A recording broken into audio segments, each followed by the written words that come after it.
So S, good morning. இன்றைக்கி வந்துட்டு பயங்கர ப்ரிப்பேர்டாக வந்திருக்கேன் சொல்லப்போனால். ஆனால் மைக் ஆன் பண்ணியிருக்க மாட்டேன், எனக்கு தெரியும் என்னை பற்றி கண்டுபிடிக்கிறேன் இப்போவே.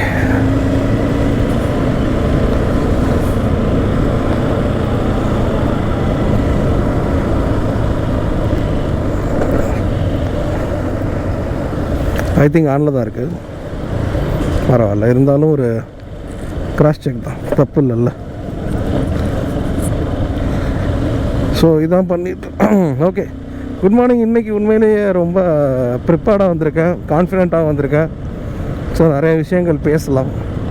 ஆக்சுவலாக நான் இப்போ தான் கவனித்தேன், இப்போ பொதுவாகவே இந்த யூடியூபர்ஸ் வந்துட்டு அவங்க பேசும்போது பார்த்திங்கன்னா எவ்வளோ சூப்பராக பிச் பண்ணுறாங்க, எவ்வளோ நல்லா இருக்குது.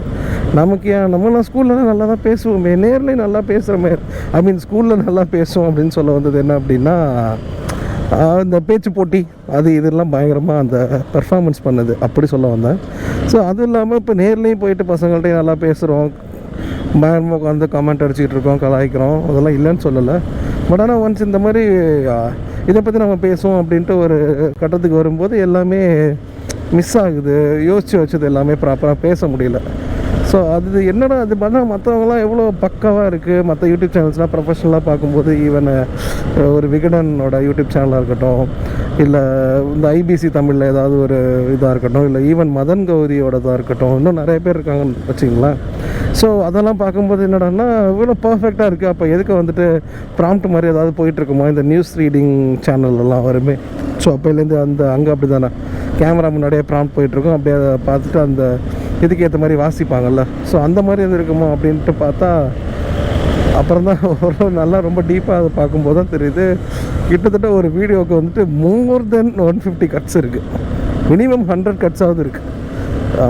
ஸோ அங்கே வந்துட்டு என்ன நடக்குது அப்படின்னா, எஸ் அவங்க அப்போலேருந்து நல்லா பேசுகிறவங்க தான் எல்லாருமே, அதில் எந்த மாற்று கருத்துமே இல்லை. பட் ஆனால் அப்படி பேசும்போது ஏதாவது அவங்களே கான்ஃபிடென்ட் மிஸ் ஆனால் மறுபடியும் அதை ரீடேக் எடுத்துக்கிற மாதிரி எடுப்பாங்கன்னு நினைக்கிறேன். ஸோ எடுத்துகிட்டு எது பெஸ்ட் அவுட்புட்டோ அதை கரெக்டாக இன்சர்ட் பண்ணிக்கிறாங்க. So this is not only comes from the creator, also from the editor. அவங்களுக்கும் இதில் ஒரு முக்கியமான ரோல் இருக்குது அப்படின்றது அப்புறமா தான் புரிஞ்சுது. ஸோ நம்ம இப்போ எடிட்டர் வைக்கிற அளவுக்குலாம் இன்னும் ஒன்றும் வளரல. அதே மாதிரி அவங்களும் அதே மாதிரி ஆரம்பத்துலலாம் அப்படி வந்தது கிடையாது. அவங்களாம் படிப்படியாக தான் வந்திருக்காங்க, ஒன்று ஒன்றா பண்ணி. ஸோ நம்மளும் அதே ஆர்கானிக் மெத்தடே பயன்படுத்துவோம், ஐ மீன் ஃபாலோ பண்ணுவோம். ரோல் ஆகுது பார்த்தீங்களா. ஸோ விஷயம் என்ன அப்படின்னா, ஆக்சுவலாக I feel myself down. என்னடா அது நமக்கு அந்தளவுக்கு வர மாட்டேங்குது அப்படின்னு. மற்றபடி ஆனால் அவங்கள பார்த்த மாதிரி தான் தெரிஞ்சது, ஓகே இந்த ட்ரீ தான் இந்த ட்ரிக் போல் அப்படின்னு. ஸோ அதனால் I feel so confident now. So அதை இதுக்கு முன்னாடி உள்ள மைண்ட் செட்டை கம்பேர் பண்ணும்போது, ஸோ அதனால் நம்ம இப்போதைக்கு இப்படி பேசுகிறது எப்படி ஆரம்பிப்போம், போக போக போக போக அது ஒரு நல்ல பாதை கொண்டு விடுன்றதை நான் நம்புகிறேன். ஸோ இப்போ என்ன கரண்ட் அப்டேட் அப்படின்னா, நிறைய அப்டேட். ஆக்சுவலாக ஒரு தொடர்ந்து 4 நாளாக வீடியோ எடுத்தேன். அதாவது சேம் இந்த இஸ்ரேல் அண்ட் ஈரான் வார் பற்றி தான் அதுவே ஃபுல்லாக கவர் ஆகிருந்துச்சு. பட் ஆனால் அன்ஃபார்ச்சுனேட்லி வழக்கம் போல் அதை போஸ்ட் பண்ண முடியலை. ஏதோ ஒரு மிஸ்டேக்கு, ஏதோ ஒன்று. அது இல்லாமல் இது வரைக்கும் கோப்ரோவில் அந்த மிஸ்டேக்கே வந்தது கிடையாது, ஐ மீன் அந்த மாதிரி எரரே வந்தது கிடையாது. என்ன அப்படின்னா, வீடியோ ஆன் பண்ணால் ரெக்கார்ட் ஆச்சு, திருப்பி கட் பண்ணிட்டேன், போயிட்டு பார்த்தா ரெக்கார்ட் ஆகி ஒரு 2 நிமிஷம் ரெக்கார்ட் ஆகிருக்கு, அதுக்கப்புறம் ஒரு 6 நிமிஷம் ரெக்கார்ட் ஆகலை, திருப்பி கடைசி 2 நிமிஷம் ரெக்கார்ட் ஆகிருக்கு. என்னடா அது, ஒன்று ரெக்கார்ட் ஆனால் எப்போலேருந்து ஆகலையோ அப்போலேருந்து அப்படி இருக்கணும், சரி தெரில. ஸோ அதெல்லாம் அடுத்த கட்டம். ஸோ இன்றைக்கி நம்ம முக்கியமாக எதை டிஸ்கஸ் பண்ண போகிறோம் அப்படின்னா, இஸ்ரேலோட அதிகார வெறி. இதை விட ஒரு பெஸ்ட் டைட்டில் இருக்காதுன்னு நினைக்கிறேன். அதுக்கப்புறம் ஈரானோட அடுத்த மூவ் என்ன, அதே மாதிரி யூஎஸில் முக்கியமான ஒரு பதவியில் இருக்கிற அதாவது நேஷ்னல் லெவலில் பதவியில் இருக்கிற ஒருத்தர் அவரோட பதவியை ரிசைன் பண்ணியிருக்காரு, இந்த போர் நியாயமானது இல்லை அப்படின்னு சொல்லிட்டு. ஸோ இது இல்லாமல் மைண்டில் ஞாபகம் இல்லாத பழைய அப்டேட் அப்படியே இப்போ நான் பேசிக்கிட்டு இருக்கும்போது வந்து போகுது. அதெல்லாம் ஞாபகம் இருந்தால் அதை அந்த ஃப்ளோவில் சொல்ல முடிஞ்சால் கண்டிப்பாக சொல்கிறேன். ஸோ ப்ராப்பராக பார்க்கணும் அப்படின்னா, ஆரம்பத்துலேருந்தே நிறைய பேர் அந்த ஸ்டாட்டிஸ்டிக்ஸ் சம்மந்தமாக உள்ளவங்க, அதாவது பொருளாதார எக்கனாமிக்ஸாக இருந்தாலும் சரி, இல்லை வார் ஸ்ட்ராட்டஜிஸ்ட் அவங்களாக இருந்தாலும் சரி, இல்லை அதாவது ஒரு கண்ட்ரிலேயும் ஒரு எக்ஸ்பர்ட் இருப்பாங்கள்ல. ஸோ அவங்களோட ஒப்பீனியன் என்னவாக இருந்திருக்கு அப்படின்னா, அமெரிக்காவுக்கு ஒரு வேலிடான ரீசனே கிடையாது இந்த வாரில். அமெரிக்கா எதுக்காக இந்த வாருக்கு வந்தாங்க அப்படின்றதுக்கு அவங்களுக்கே ரீசன் தெரியாது அப்படின்றது தான் ரொம்ப முக்கியமாகவே எல்லாருமே சொல்கிறாங்க. பட் ஆனால் வெளிலேருந்து பார்க்கும்போது யாருன்னா என்ன வேணாலும் சொல்லலாம். பட் ஆனால் அவ்வளோ பெரிய கண்ட்ரி, அதுவும் உலகத்திலே நம்பர் 1 கண்ட்ரி, அவங்களுக்கா ரீசன் தெரியாமல் இருக்கும் அப்படின்னு நம்ம பார்க்கும்போது நானே அப்படி தான் யோசித்தேன். அதாவது இந்த டாக்லாம் ஒரு 1.5 வீக்ஸுக்கு முன்னாடி வர்றப்போ. பட் ஆனால் இப்போ நல்லாவே தெரியுது அது 100% உண்மை தான் போல் அப்படின்னு. ஏன்னா அதுக்கு அடுத்தடுத்து நடக்கிற விஷயங்கள் அந்த மாதிரி. ஸோ இதில் வெளிப்படையாக சொல்லணும் அப்படின்னா அமெரிக்காவுக்கு ஈரான் அடிக்க வேண்டிய எந்த தேவையுமே இப்போ இல்லை, இன்னும் ஓப்பனாக சொல்லணுன்னா. ஸோ இதோட முழுக்க முழுக்க முழுக்க முழுக்க இந்த வாருக்கான காரணங்கிறது இஸ்ரேல் அப்படிங்கிற ஒரு குட்டி நாட்டோட அதிகார வெறி. என்றைக்குமே இஸ்ரேல் ஃபஸ்ட் அப்படிங்கிற மாதிரி ஒரு கொள்கையை கொண்டிருப்பாங்க அவங்க. ஸோ அதுதான் ஃபஸ்ட்டில் இருக்கணும், அதுதான் பெருசாகவும் இருக்கணும். ஸோ அவங்களோட பிராந்தியம்னா ரீஜியன்னு சொல்லலாம். ரீஜியனில் நாங்கள் தான் கோல் வச்சு நிற்கணும். ஸோ மற்றவங்க எல்லாருமே நம்ம சொல்கிறது தான் கேட்கணும், ஈவன் இன்க்ளூடிங் அமெரிக்கா. அவங்களுக்கு அந்த ஆசை இருக்குது, அது நம்ம மறுக்கவே முடியாது. ஆனால் வெளியில் அமெரிக்கா சொல்கிறது தான் நாங்கள் கேட்குறோன்ற மாதிரி அவங்க நிறையா ப்ரொபகண்டா பண்ணிக்கிட்டாலுமே இப்போ கூட இஸ்ரேல் சொல்கிறது தான் அமெரிக்கா கேட்டுட்ருக்கு. ஈவன் அந்த யூதர்களோட லாபி அதுதான் முக்கியமான காரணம். ஸோ ஜூஸ் அவங்களோட அதில் பெரிய எக்கனாமிஸ்ட்லாம் இருப்பாங்க, ஈவன் இண்டஸ்ட்ரியலிஸ்ட், அந்த மாதிரி பெரிய பெரிய பிக் ஷாட்ஸ்லாம் இருப்பாங்கள்ல. ஸோ அவங்களும் வெஸ்டர்ன் மீடியாவும் சேர்ந்து லாபி பண்ணி தான் ட்ரம்ப்புன்ற ஒத்தால நம்ப வச்சுருக்காங்க. இதுதான் நிதர்சனமான உண்மை. ஏன்னா நம்ம டீகோட் பண்ணுறதுன்னு சொல்ல முடியாது, பட் பல பேரோட கருத்துக்களை நம்ம அதை கேட்டு அதை டாட்ஸ்லாம் கனெக்ட் பண்ணும்போது கடைசியாக அது அங்கே தான் கொண்டு விடுது. ஈவன் அது அவரே சொல்லியிருக்காரு. அதான் இதில் ஹைலைட்டு. என்ன விஷயம் அப்படின்னா, நாங்கள் ஈரானை அடிக்க போகிறோம் அப்படின்றது எனக்கு தெரியும், பட் ஆனால் ஈரான் இப்படி திருப்பி அடிப்பாங்க அப்படின்றத யாருமே என்கிட்ட சொல்லலை அப்படின்னு பாவம் அப்பாவி மாதிரி பேசிகிட்டு இருக்காரு. ஐ மீன் அவரை சூப்பராக உட்கார வச்சு மிளகா அரைச்சிருக்காங்க. அதாவது நேராக போகிறோம், 3 நாளில் ஈரான் அட்டாக் பண்ணுறோம், 4ஆவது நாள் போராட்டம் வெடிக்குது, 5ஆவது நாள் மக்கள் புரட்சி ஏற்படும், 6ஆவது நாள் 7ஆவது நாளுக்குள்ளே மறுபடியும் அவங்க ஆட்சி மாற்றம் வந்துடும், அடுத்த ஆட்சி அல்லது யாரோ அவங்கள நம்மளுக்கு ஏற்ற மாதிரி நம்ம செட் பண்ணிக்கலாம். இவ்வளோ தான் பிளான். ஈரான் அழித்த பெருமை, அணு ஆயுதத்தை ஒழித்த பெருமை, வளைகுடா நாடுகள் அதாவது கல்ஃப் ரீஜியனில் அமைதியை நிலைநாட்டினது ட்ரம்ப் தான் அப்படின்னு சொல்லிட்டு உங்களுக்கு ஒரு நோபல் ப்ரைஸும் கொடுத்துருவாங்க அப்படின்னு சொல்லி அழகாக மண்டையை கழுவி நம்ம ட்ரம்ப் அவர்களை கொண்டு போயிட்டாங்க. பட் ஆனால் அவர் இப்போ உட்காந்து புலம்பிகிட்டு இருக்காரு. அதுவும் இல்லாமல் பல நாடுகளை எங்களுக்கு ஸ்டேட் ஆஃப் ஹோமர்ஸ்க்கு எஸ்கார்ட் பண்ணுறதுக்கு ஹெல்ப் பண்ணுங்கள் அப்படின்னு சொல்லி கேட்டு இப்போ எல்லா நாடுமே ரிஜெக்டட். ஐ மீன் அதை ரிஜெக்ட் பண்ணிட்டாங்க அந்த ப்ரப்போசலை. நாங்கள் எதுக்கு தேவையில்லாமல் வரணும் அப்படின்னு. பட் ஆனால் இதில் ஈரானோட நம்ம ஸ்ட்ராட்டஜிலாம் பார்க்கும்போது பிரமிப்பாக இருக்குது.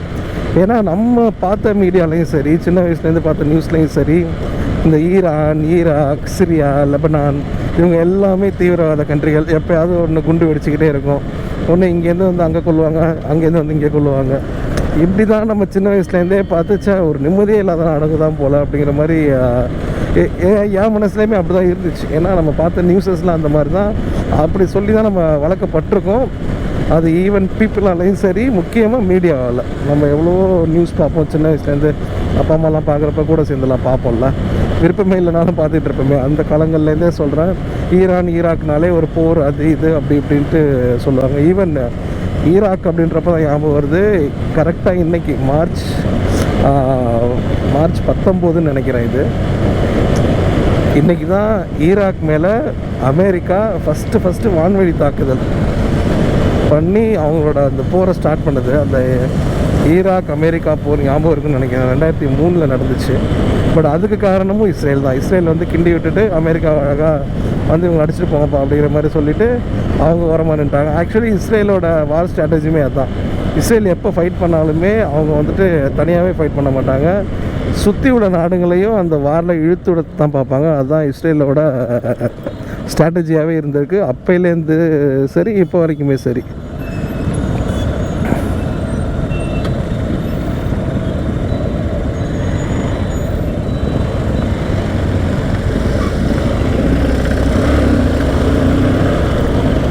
ஸோ இஸ்ரேல் எப்பயுமே அவங்க தனியாகவே சண்டை போட மாட்டாங்க. தனியாக இந்த சென்ஸ் ஒன்று அவங்க கூட ஆளுங்களை சேர்த்துப்பாங்க, இல்லை மற்ற நாடுகளை தூண்டி விட்டு அந்த வார்க்குழை இழுத்து விட்டுருவாங்க. அப்போ தான் அடித்தா சத்தா ஒன்றா சாகடா எல்லா எக்கனாமி போட்டுங்கிற அளவுக்கு இருப்பானுங்களா என்னன்னு தெரில. பட் இஸ்ரேலோட ஸ்ட்ராட்டஜி என்னமோ அதுதான். ஸோ அந்த ஈராக்குனோட ஞாபகம் வந்துச்சு. ஸோ விஷயம் என்ன அப்படின்னா, எந்த கண்ட்ரியுமே நாங்கள் வந்து ஸ்டேட் ஆஃப் ஹோர்முஸ்க்குலாம் எஸ்கார்ட் பண்ண மாட்டோம் அப்படின்னு சொன்னாங்க. ஏன் அதுக்கான காரணம் அப்படின்னா ஈரானோட நடவடிக்கை தான். ஈரான் என்ன பண்ணாங்க, நாங்கள் வந்துட்டு எப்பயுமே அமெரிக்கா, இஸ்ரேல் அண்ட் தென் அந்த வெஸ்டர்ன் கண்ட்ரீஸ், மேற்குலக நாடுகளுக்கு ஆதரவாக இருக்கிற அந்த கண்ட்ரீஸோட கப்பல்களை மட்டும்தான் அலோவ் பண்ண மாட்டோம். மற்றபடி வேறு எந்த நாட்டுக்கும் எங்களுக்கு பிரச்சனை இல்லை.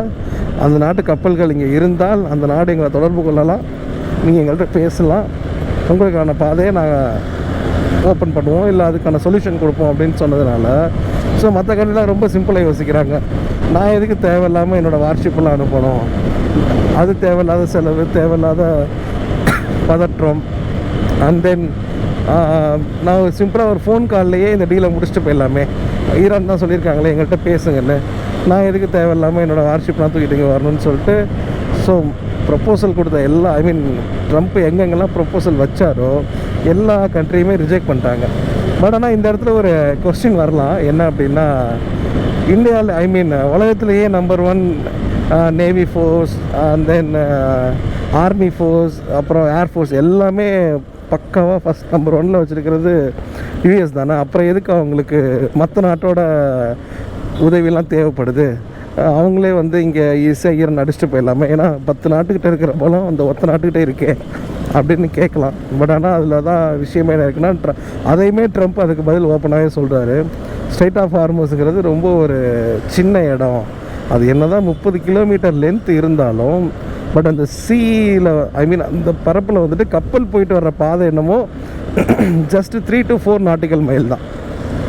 ஸோ அந்த ஏரியாவில் மட்டும்தான் கப்பல் அதனால் ட்ராவல் பண்ண முடியும், ஏன்னா அங்கே தான் ஆழம் அதிகம். அட் த சேம் டைம் ஹெவியான கப்பல்ஸ் எல்லாமே அப்படியே தான் டிரான்சிட் ஆகணும்.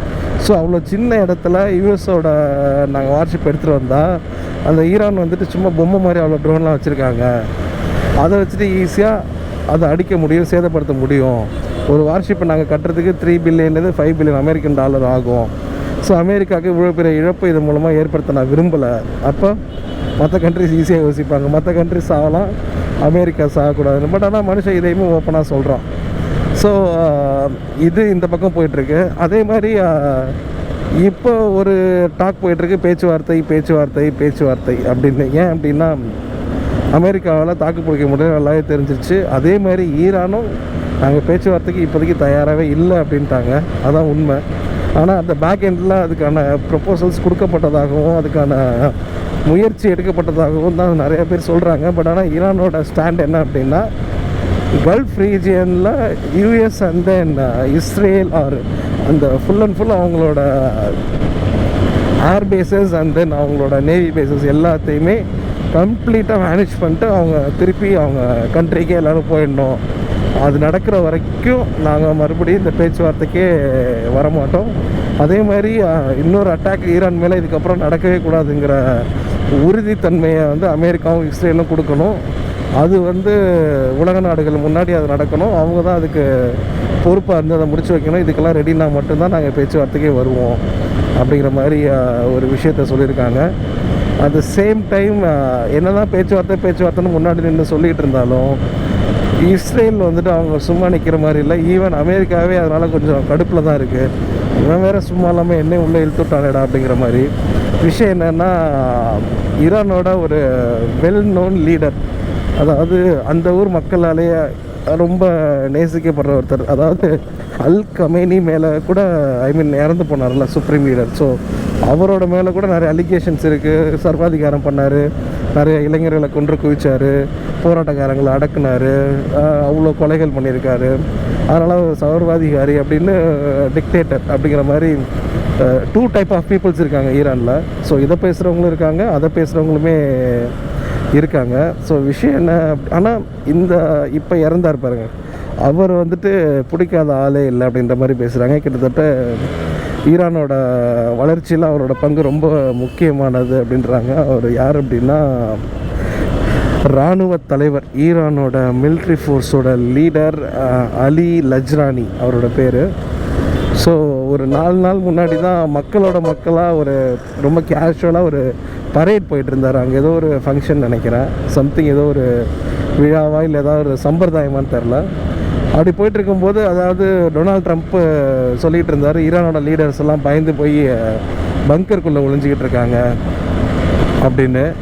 ஆனால் இவர் என்னடான்னா ஜாலியாக டிவிக்கு பேட்டி கொடுத்துக்கிட்டு, அதுவும் அவ்வளோ பெரிய ஒரு பொசிஷன் இருக்கக்கூடிய ஒரு லீடர் ஒரு மக்களோட மக்களாக ரொம்ப கேஷுவலாக நடந்து போகும்போது மற்ற கண்ட்ரீஸ்க்கே அவ்வளோ ஷாக்கிங்காக இருந்துச்சு. ஈவன் டே பிஃபோர் எஸ்டர்டே வரைக்கும் அவர் ட்வீட் போட்டுக்கிட்டு இருந்தார், என்ன பண்ணுவோம் ஏது பண்ணுவோம் அப்படின்னு. ஏன் அவர் ரொம்ப முக்கியமான தலைவராக பார்க்கப்பட்டார்னா, 2015 வந்துட்டு ஒரு பீஸ் அக்ரிமெண்ட் நடந்துச்சு அமெரிக்காவுக்கும் ஈரானுக்கும் நடுவில். ஐ மீன் அது ஒபாமா பீரியட் நினைக்கிறேன். ஸோ அந்த பீஸ் அக்ரிமெண்ட் நடக்கிறதுக்கு ரொம்ப முக்கியமான காரணமாக இருந்தவரே இந்த அலி லஜ்ரானி அப்படின்றவர் தான். ஸோ இப்போ அவர் நம்ம கூட இல்லை, இறந்துட்டார்.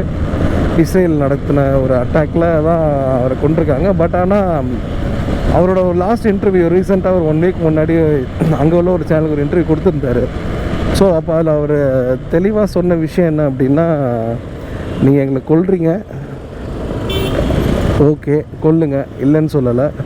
பட் ஆனால் இதுக்கு பின்னாடி ஒரு மிகப்பெரிய ஒரு விஷயம் இருக்குது, அதை நீங்கள் புரிஞ்சிக்கவே மாட்டேங்கிறீங்க. என்ன அப்படின்னா, அவர் இப்படியே சொல்லியிருக்காரு, அல் கமேனி மேலே நிறையா குற்றச்சாட்டுகள் இருக்குது, ஆனால் இப்போ அவரை நீங்கள் கொண்டுட்டிங்கன்னா மாட்ரேட் பண்ணிட்டீங்க அப்படிங்கிற மாதிரி சொல்கிறார். ஸோ அப்படி என்ன அப்படின்னா, அவர் மேலே என்ன தான் குற்றச்சாட்டுகள் இருந்தாலும் இப்போ நீங்கள் கொன்னதுனால அவர் வந்துட்டு உயிர் தியாகம் பண்ணியிருக்காரு இந்த நாட்டுக்காக. ஸோ மக்கள்லாம் என்ன நினைப்பாங்க, நம்ம நாட்டுக்காக உயிர் தியாகம் பண்ணியிருக்காரு, ஸோ அவர் சொல்கிறது தான் சரி, அவர் தான் பின்பற்றணும், அவருக்காக நம்ம கூட நிற்கணும், அவரோட மக்கள் ஐ மீன் அவரோட கொள்கைகளுக்காக நம்ம கூட நிற்கணும் தான் நினைப்பாங்க. இதுக்கப்புறம் நீங்கள் இன்னும் நிறையா தலைவர்களை கொல்லலாம், ஏன் என்ன கூட கொல்லலாம், ஆனால் நீங்கள் ஒவ்வொருத்தராக கொல்ல ஈரான் மக்கள் எல்லாமே நியாயமான புரட்சியை நோக்கி தான் நகருவாங்க. ஏன்னா இப்போ நீங்களே எடுத்துக்கிங்களேன், யாராக இருந்தாலுமே சரி, நம்ம வீட்டுக்குள்ளே ஒரு சண்டை அப்படின்னா நம்மளுக்குள்ளே தான் பேசிப்போம். வெளிலேருந்து ஒருத்தன் வந்து நம்ம வீட்டில் உள்ள நடிக்கிறத நம்ம யாராலையுமே ஏற்றுக்க முடியாது. ஸோ அவங்க நாட்டுக்குள்ளேயே அது எவ்வளோ பிரச்சனையாக இருந்தாலும் அது அந்த மக்களே சரி பண்ணிக்கணும், அவங்களே அவங்கள ஆட்சியை விட்டு இறக்கிக்கலாம், அடுத்த ஆளை அவங்களே செலக்ட் பண்ணிக்கலாம். ஆனால் அமெரிக்காவும் இஸ்ரேலும் தான் வந்து ஈரானில் நாங்கள் நல்ல ஆட்சியை கொடுக்க போகிறோம் அப்படின்னு சொல்கிறது முழுக்க தப்பு. ஒரு நாட்டோட சவர்னிட்டிக்கே அது கேள்வி கேட்குற மாதிரின்றதை விட, இப்போ நீங்கள் ரொம்ப யோசிச்சு பாருங்களேன், இப்போ திடீர்னு பாகிஸ்தான் உள்ளே வந்து மோடியை நம்ம அடிச்சுட்டு போயிட முடியுமா அவ்வளோ ஈஸியாக? பிரைம் மினிஸ்டரையோ இல்லை பிரசிடெண்ட்டையோ இல்லை யாரையுமே ஒரு நாடு இன்னொரு நாடை போய் ஈஸியாக தாக்கிட முடியுமா அவ்வளோ? அதுவும் supreme leader to the top ஒரு கண்ட்ரியே அவரோட கண்ட்ரோலில் தான் இருக்குது அப்படின்றப்ப அவரை ஈஸியாக போய் கொண்டு வந்துடுறதுங்கிறது எவ்வளோ பெரிய அயோக்கியத்தனம். ஸோ இது அமெரிக்காவும் இஸ்ரேலும் நல்லாவே பண்ணிகிட்ருக்காங்க, அதுதான் அவரும் சொல்லியிருந்தார். ஸோ இந்த மாதிரி நீங்கள் பண்ணி எங்களோட மக்களை இன்னும் எங்களை நோக்கி தானே இழுக்கிறீங்களே ஒழியே எங்களை விட்டு அவங்க பிரியவே மாட்டாங்க நீங்கள் இப்படி பண்ணுறதுனால. அதுவும் இல்லாமல் ஈரானோட சிஸ்டம் எப்படி இயங்குது அப்படின்னா, இப்போ இஸ்ரேல் அண்ட் தென் அமெரிக்கா என்ன பண்ணுறாங்க, யாரெல்லாம் இன்டெலிஜென்ஸ் பீப்புளோ யாரெல்லாம் ஹை கமாண்டில் இருக்காங்களோ அவங்களெல்லாம் நம்ம கொண்டுட்டா அதுக்கப்புறம் அதை வழி நடத்துறதுக்கு, அதாவது ஒரு தலைவனை கொண்டுட்டா படை வந்து தானாக சிதறி ஓடிடும் அப்படின்னு நம்ம அந்த ப்ரீவியஸ் தமிழ் புக்கில் நம்மளோட ஸ்கூல் டைம்லாம் படிச்சிருப்போம், தலைவனை இழந்த படை தன்னால் சிதறி ஓடிவிடும் அப்படிங்கிற மாதிரி. ஸோ அதே மாதிரி தான் இவங்க பிளான் பண்ணுறாங்க. பட் ஆனால் ஈரானோட சிஸ்டம் நீங்கள் லாஸ்ட் 20 இயர்ஸாக எடுத்து பார்த்தீங்கன்னா அவங்க எப்பயுமே ரொம்ப ப்ரிப்பேர்டாக இருக்காங்க, அட் த சேம் டைம் ட்ரெயின்டாகவும் இருக்காங்க. ட்ரெயின்டு இன் த சென்ஸ், அது ஒரு ப்ரிப்பேர்ட்னா அவங்கள்ட்ட தேவையான ஆயுதத்தை ஸ்டாக் பண்ணி வச்சுக்கிறாங்க. ட்ரெயின் இன் த சென்ஸ், ஒரு வார் நடக்குதுன்னா இப்படி ஒரு சுச்சுவேஷன் வர்றப்போ அதுக்கடுத்து என்ன பண்ணணும், அதை எப்படி ஹேண்டில் பண்ணணும், எப்படி டாக்டிக் பண்ணணும் அப்படின்னு. இப்போ ஒரு சுப்ரீம் லீடர் இப்போ இறக்குறாரு, டக்குன்னு அடுத்து அவங்க என்ன யோசிச்சாங்க, வேறு யாரும் வரப்போகிறதில்ல, நம்ம அவரை கொண்டாலே போதும். ஏன்னா காமேனி வந்து மோர் தென் 45-50 இயர்ஸ் தான் அங்கே ஆட்சி பண்ணிகிட்ருக்கவர். ஸோ அவரை கொண்டாலே போதும், மொத்தமாக ஈரானே விழுந்துருன்னு நினச்சாங்க. ஆனால் அடுத்து அவரோட ரத்த வாடையிலேயே வந்து பதவி ஏற்றுக்கிட்டார் அவரோட பையன் முஜ்தபா காமேனி. ஸோ இப்போ அவரை வந்துட்டு ஷேடோவிலே வச்சுருக்காங்க. ஏன் அப்படின்னா அவரோட லைஃபுக்கும் பயங்கர த்ரெட் இருக்கும்.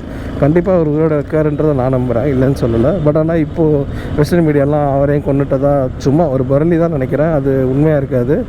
அவர் ஒரு ஷேடோவில் இருந்துட்டு கண்டிப்பாக ஆக்டிவாக தான் இருக்கார். அவரோட கமெண்ட்ஸ்லாம் கொடுத்துட்டு தான் இருக்காருன்றது என்னோடய நம்பிக்கை. அதான் உண்மையும் கூடன்னு வச்சுக்கோங்களேன்.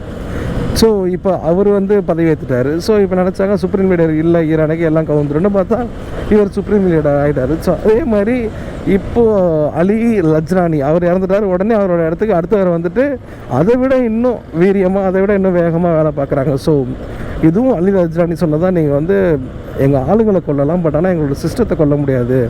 ஈரான் எப்பயுமே அந்த சர்வைவல் எப்படி பண்ணணும்னு ஈரானுக்கு நல்லாவே தெரியும். ஈவன் இஸ்ரேலும் அப்படி தான். இஸ்ரேலும் ஒரு சர்வைவல் கண்ட்ரி தான். இப்போன்னு இல்லை, அப்போலேருந்தே ஈவன் 1960s அவங்க கொஞ்சம் கொஞ்சமாக இன்வைட் பண்ண ஆரம்பித்ததுலேருந்தே சுற்றி உள்ள டென்ஷனு ப்ரெஷர்லாம் தாங்கிட்டு அவங்க சர்வைவல் பண்ண கண்ட்ரி தான் இஸ்ரேலும், இல்லைன்னு சொல்லலை. பட் ஆனால் தான் வாழணுங்கிறதுக்காக எவ்வளோ கேவலமானாலும் இன்னொருத்தரை அடிக்கலாம், கொல்லலாம் அப்படின்றது தான் எச்சத்தனம். அதை தான் இஸ்ரேல் பண்ணிகிட்ருக்கு என்னை பொறுத்த வரைக்கும்.